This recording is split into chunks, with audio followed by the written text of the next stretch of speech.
बिस्मिल्लाहिर्रहमानिर्रहीम। शब मिराज एक ऐसा रूहानी और मौजज़ाती वाक़या है जो रसूल अल्लाह सल्लल्लाहु अलैहि वसल्लम की ज़िंदगी में पेश आया और ये इस्लाम की तारीख़ में एक इंतहाई अहम मुकाम रखता है। ये वाक़या 27 रजब की शब को पेश आया। इस रात को अल्लाह ताला ने अपने प्यारे नबी हज़रत मोहम्मद सल्लल्लाहु अलैहि वसल्लम को मक्का मुकरमा से मस्जिदुल अक्सा और वहाँ से 7 आसमानों की सैर कराई और अपने दीदार का शर्फ अता किया।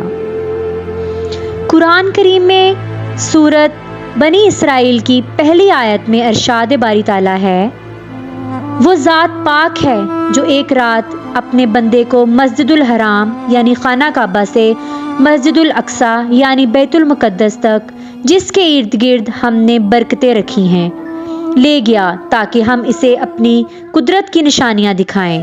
बेशक वो सुनने वाला और देखने वाला है।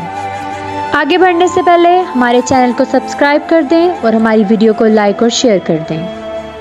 नबी करीम सल्लल्लाहु अलैहि वसल्लम इस रात खाना काबा के पास आराम फरमा रहे थे, या बाज़ रवायात के मुताबिक उम्मे हानी के घर सो रहे थे। अचानक हज़रत जिब्राइल अलैहिस्सलाम अल्लाह ताला के हुक्म से हाजिर हुए और आपको बेदार किया। हज़रत जिब्राइल अलैहिस्सलाम के साथ बराक नामी एक ख़ास सवारी थी जो निहायत तेज़ रफ्तार थी। नबी करीम सल्लल्लाहु अलैहि वसल्लम को बुराक पर सवार किया और आप सल्लल्लाहु अलैहि वसल्लम मक्का मुकरमा से बैतुल मुक़द्दस पहुँचे। बैतुल मुक़द्दस में मौजूद मस्जिद अक्सा में तमाम अंबिया कराम अलैहिस्सलाम जमा थे। वहाँ आप सल्लल्लाहु अलैहि वसल्लम ने इन सब की इमामत करते हुए नमाज पढ़ाई। इससे ये ज़ाहिर हुआ कि नबी करीम सल्लल्लाहु अलैहि वसल्लम तमाम अंबिया के इमाम हैं। बैतुल मुक़द्दस के बाद हज़रत जिब्राइल अलैहिस्सलाम नबी करीम सल्लल्लाहु अलैहि वसल्लम को आसमानों की सैर के लिए ले गए। पहले आसमान पर हज़रत आदम अलैहिस्सलाम से मुलाकात हुई। वो अपनी दाएं जानब जन्नत में जाने वाले लोगों को देखकर खुश हो रहे थे और बाएं जानब दोज़ख में जाने वालों को देखकर गमगीन। दूसरे आसमान पर हज़रत याहिया अलैहिस्सलाम और हज़रत ईसा अलैहिस्सलाम से मुलाकात हुई।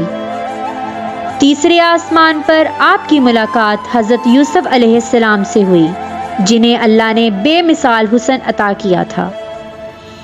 चौथे आसमान पर हज़रत अदरीस अलैहिस्सलाम से और पांचवें आसमान पर हज़रत हारून अलैहिस्सलाम से मुलाकात हुई। इसी तरह छठे आसमान पर हज़रत मूसा अलैहिस्सलाम और हज़रत मूसा अलैहिस्सलाम ने नबी करीम सल्लल्लाहु अलैहि वसल्लम की उम्मत की भलाई की नसीहत की। सातवें आसमान पर हज़रत इब्राहीम अलैहिस्सलाम से मुलाकात हुई। वो बैतुल मामूर के करीब मौजूद थे जहाँ फरिश्ते इबादत करते हैं। सातवें आसमान के बाद नबी करीम सल्लल्लाहु अलैहि वसल्लम को सिदरतुल मुंतहा तक ले जाया गया। ये एक अजीम दरख्त है जहाँ हज़रत जिब्राइल अलैहिस्सलाम रुक के, क्योंकि वो इससे आगे जाने की इस्तात नहीं रखते थे। सिदरतुल मुंतहा के बाद नबी करीम सल्लल्लाहु अलैहि वसल्लम को अल्लाह ताला के हजूर पेश किया गया। वहाँ आपको अजीम तोहफे अता किए गए, जिनमें सबसे अहम नमाज का तोहफा था। इब्तिदा में 50 नमाजें फ़र्ज़ की गईं, लेकिन हज़रत मूसा अलैहिस्सलाम के मशवरे पर नबी करीम सल्लल्लाहु अलैहि वसल्लम ने अल्लाह ताला से तख़फ़ीफ़ की दरख्वास्त की, यहाँ तक कि ये 5 नमाजें रह गईं, लेकिन इनका सवाब 50 के बराबर है। उसके बाद नबी करीम सल्लल्लाहु अलैहि वसल्लम को जन्नत और दोज़ख के मनाज़र भी दिखाए गए।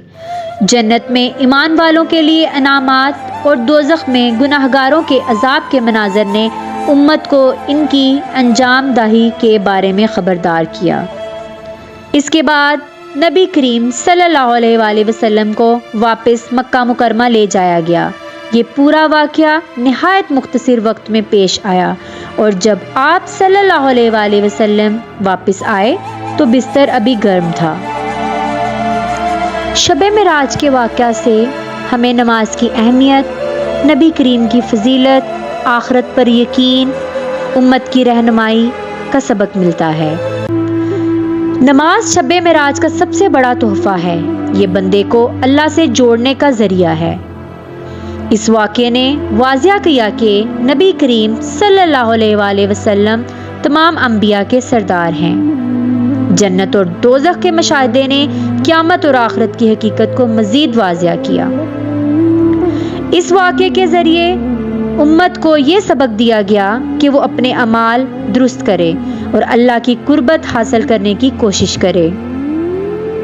شب معراج کا واقعہ ایمان والوں کے لیے اللہ تعالیٰ کی قدرت، نبی کریم صلی اللہ علیہ وآلہ وسلم کی عظمت اور آخرت کی یاد دہانی کا ذریعہ ہے۔